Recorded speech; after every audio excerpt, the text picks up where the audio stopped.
أعوذ بالله من الشيطان الرجيم بسم الله الرحمن الرحيم الحمد لله رب العالمين والصلاة والسلام على سيدنا محمد وعلى آله وصحبه أجمعين والسلام عليكم ورحمة الله وبركاته. Frères et sœurs, assalamu alaikum wa rahmatullahi wa barakatuh. J'espère que vous allez tous et toutes bien en ce milieu d'après-midi de ce jour de mercredi 27 septembre de l'année 2017. Il est précisément 15h03.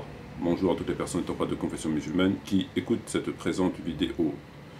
Dans le prolongement de ce que nous avons réalisé hier, c'est-à-dire nous intéresser au Sharh de Bukhari à travers les explications qui nous sont rapportées par le Cheikh Uthaymin, rahimahullah, accompagné de Fawzan et de Albani, nous avons évoqué hier le texte concernant Al-Yawm al-Khamis, le jour de jeudi, et du propos du Cheikh Uthaymin lorsqu'il dit qu'il s'agit de la succession. Alors, les conséquences seront de toute évidence désastreuses, mais c'est comme ça. À présent, j'aimerais revenir sur la question d'un autre texte qui est dans le Bukhari, dont je vais vous faire lecture ici. Le Sharh du Sahih du Bukhari, tome 2. Al-Bukhari rapporte ce qui suit. D'après Ikrama, Ibn Abbas, radiallahu anhu, il a dit, Ibn Abbas a dit à son fils Ali et à moi, allez voir Ibn Sa'ad et écoutez ce qu'il a à vous dire. Nous partons, nous le trouvons en train de réparer un mur entourant son jardin. Il reprend son manteau et s'en recouvre, puis s'adresse à nous et se met à raconter. Quand il est arrivé au sujet de la mosquée, il dit, nous nous étalâmes à la tâche, chacun de nous portant une brique à la fois, alors qu'Ammar, il les prenait deux par deux. Le voyant ainsi, le prophète, salam, en le dépoussiérant, a dit, pauvre Ammar, la faction inique te tuera. Alors qu'il les appellera au paradis, ils l'appelleront en enfer. Ammar disait que Dieu nous protège de la fitna, de la sédition. Hadith 447-2018. Alors ce qui est intéressant ici, c'est l'explication que nous fait Uthaymin concernant ce hadith. Alors on va lire ce que nous dit Uthaymin. Dans ce hadith, c'est la phrase suivante, chacun de nous portâmes une brique à la fois, alors qu'Ammar il est allé les porter deux par deux, indique sa volonté de faire le bien et sa force physique. Donc il nous explique cette première information qui est dans le texte. Le fait qu'Ammar portait les briques deux par deux à la place d'une par une, ça indique sa volonté de faire le bien et sa force physique. Bon, concernant le faire le bien, certes, sa force physique, pas forcément, il n'y a pas besoin probablement d'être Hercule pour porter deux pierres qui pèsent, chacune d'elles, ne pèse pas une tonne. Donc il n'est pas forcément particulièrement fort, il a fait un effort supplémentaire, mais ça ne souligne, à mon sens, pas une force physique exceptionnelle. La phrase du prophète, la faction unique te tuera, la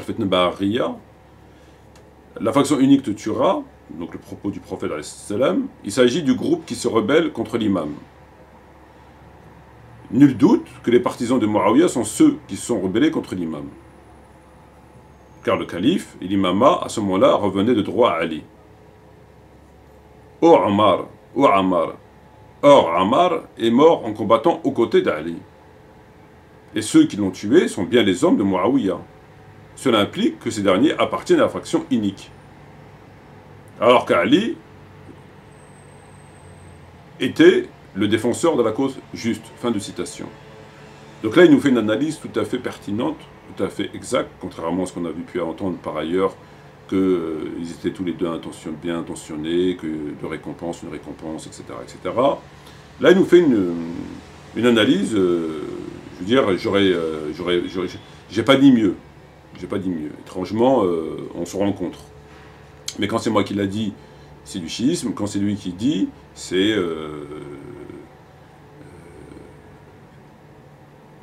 Alors, il nous dit que, voilà, il a désigné le groupe des justes, des injustes, des rebelles, du paradis, de l'enfer. Jusque-là, tout va bien.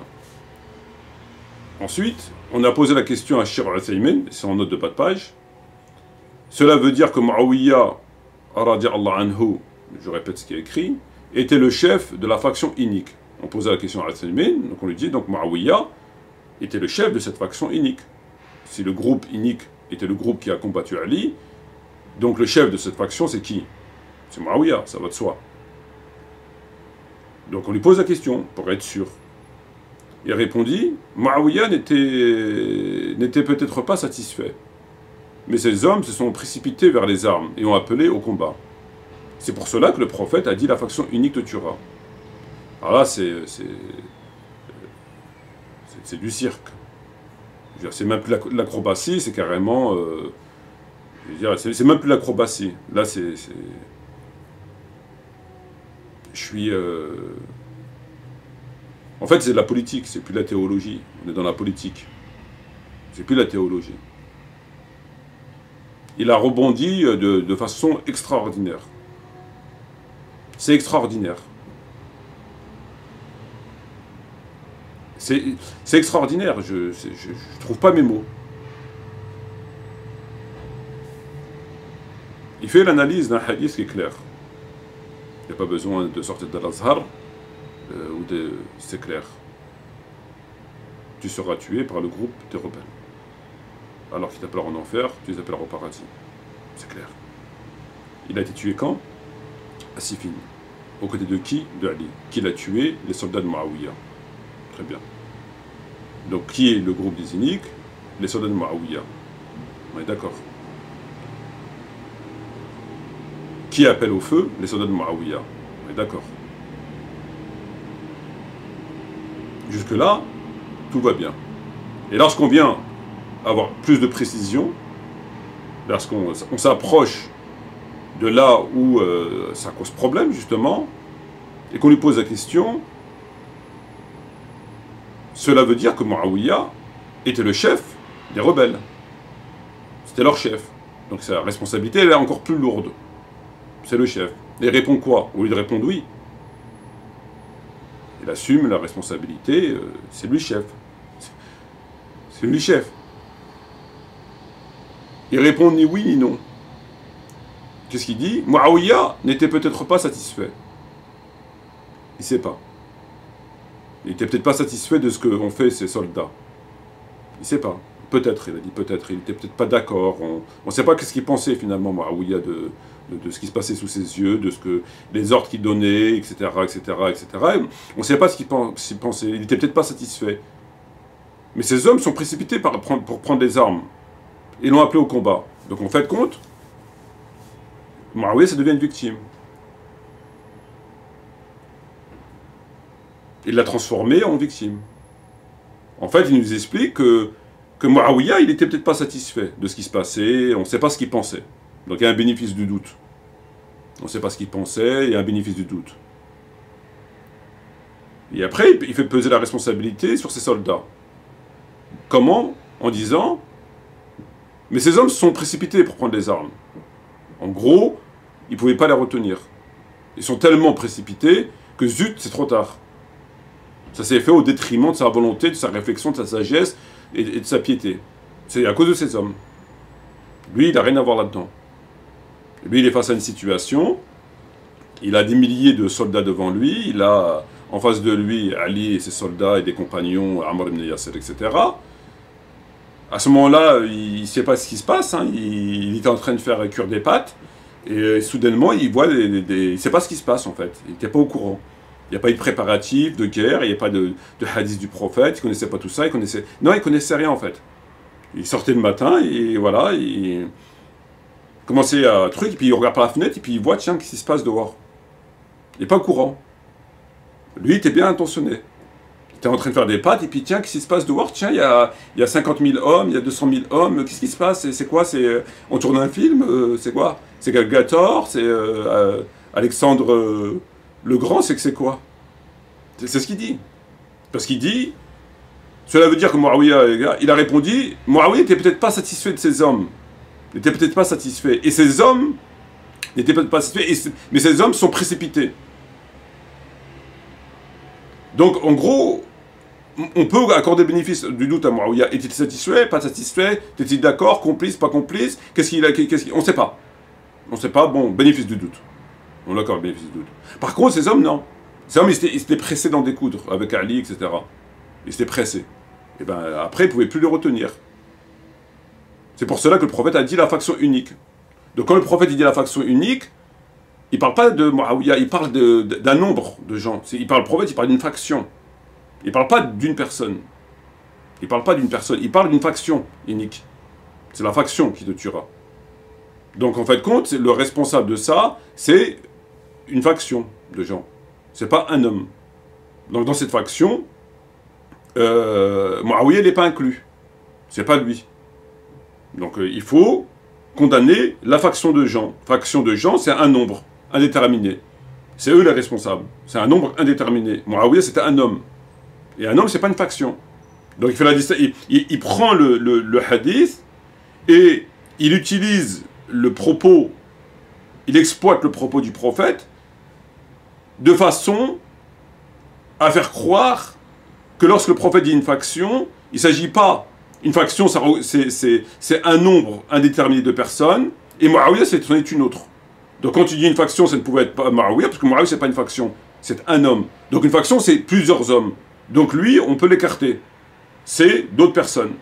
C'est comme si on accuse, il y a eu un vol, et la personne qui se plaint dit oui, ils étaient 15. La police va à la recherche de 15 personnes, d'un groupe de personnes. Et s'il y en a un tout seul dans un coin en train de marcher, ils ne vont pas le calculer. Parce qu'on a dit c'était 15. Donc ils vont chercher un groupe de personnes, pas une personne toute seule. Et là c'est pareil, il vous dit, le prophète a dit une faction. Une faction c'est un nombre indéterminé. Donc ça ne peut pas être Muawiyah. Donc c'est ces hommes. Alors que quand il dit une faction de prophète, ça regroupe tous ceux qui sont sur le champ de bataille. À commencer par celui qui dirige, qui donne les ordres et qui incite au combat. C'est lui le premier responsable. La faction, c'est tout le monde. C'est le cavalier, c'est l'archer, c'est celui qui épluche les pommes de terre, c'est tout le monde. Tous ceux sur le champ de bataille. Et à commencer par les responsables. C'est eux les responsables. C'est eux qui organisent, c'est eux qui incitent, etc. Et après, Dieu jugera en définitive. Le jour des comptes, Dieu jugera qui était bien intentionné, qui ne l'était pas, les parts de responsabilité des uns et des autres. Ben non. Voilà les tours de passe-passe. Donc il fait une très bonne analyse du hadith. De toute façon, il n'a pas le choix. Mais bon, il ne faut pas les sous-estimer, que par rapport à Tarawih, ils arrivent quand même à faire déjà le contraire du hadith. On y reviendra, justement, Inch'Allah. Donc il fait une analyse tout à fait fidèle du texte. Mais quand ça commence à chauffer, quand ça commence à un petit peu être chaud pour lui, parce que ça touche qui? Ben, Muawiyah.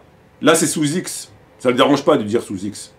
Bon, c'est une faction qui a tué, qui porte le chapeau, qui sont les criminels, qui sont les rebelles. Bon, bah, c'était des gens. On a les noms, les prénoms, non, c'est des gens. Donc ça encore, il veut bien l'accepter. C'est pas grave, c'est des gens, bon, des compagnons, peut-être pas vraiment des compagnons, c'est des gens. Mais quand on sort nommément les personnes, et qu'on parle nommément des personnes, nommément, à commencer par Muawiyah, et qu'on lui pose clairement la question, on lui dit, donc Muawiyah était le chef des rebelles, ben non. Non, pour deux raisons. Non, parce que lui, on ne connaissait pas ses intentions, on ne sait pas ce qu'il pensait, et que ces hommes étaient pressés. Donc ils ont été plus vite que ce qu'il pensait lui. Ils l'ont devancé. Par trois moyens. Premier moyen, on ne sait pas ce qu'il pensait, c'est ce qu'il dit. Deuxième moyen, c'est que ces hommes l'ont devancé, donc c'est pas de sa faute, il était en train de faire cuire des pâtes, et la bataille s'est engagée, il était obligé de sortir de chez lui. Et troisième moyen, c'est que le prophète a dit une faction.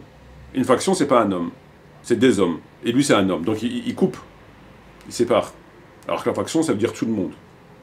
Le prophète, quand il dit faction, c'est tous ceux qui sont opposés, tous ceux qui ont pris les armes, tous ceux qui sont opposés. Voilà. Voilà. C'est quand même incroyable. Je suis... c'est tout sauf de la théologie. C'est tout sauf... C'est de la politique. Voilà. C'est de la politique. Sur ce, je vous dis assalamu alaikum wa rahmatullahi wa barakatuhu et à bientôt, Inch'Allah.